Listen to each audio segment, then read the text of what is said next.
বরিশালের বানারীপাড়ায় স্বামী হত্যাসহ ১০ মামলার আসামি সাবিনা ইয়াসমিন নামের এক আওয়ামী লীগ নেত্রী গ্রেফতার করেছে পুলিশ। শনিবার সন্ধ্যায় বানারীপাড়ায় নিজ বাসভবন থেকে তাকে গ্রেফতার করা হয়। গ্রেফতার সাবিনা ইয়াসমিন উপজেলার সলিয়াবাগপুর ইউনিয়ন মহিলা আওয়ামী লীগের সভাপতি ছিলেন।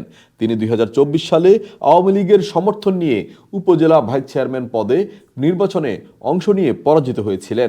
স্থানীয় সূত্রে জানা গেছে, আওয়ামী লীগ সরকার ক্ষমতায় থাকাকালীন সময়ে সাবেক চিফ হুইপ আবুল হাসানাত আবদুল্লাহ ও বরিশাল জেলা আওয়ামী লীগের সাধারণ সম্পাদক তালুকদার মোহাম্মদ ইউনুসের ঘনিষ্ঠজন হিসেবে পরিচিত ছিলেন সাবিনা ইয়াসমিন।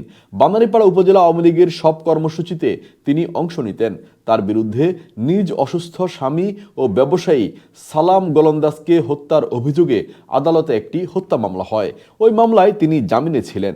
এছাড়া স্বামী হত্যার অভিযোগ সহ অন্তত 10টি মামলা রয়েছে সাবিনা ইয়াসমিনের বিরুদ্ধে।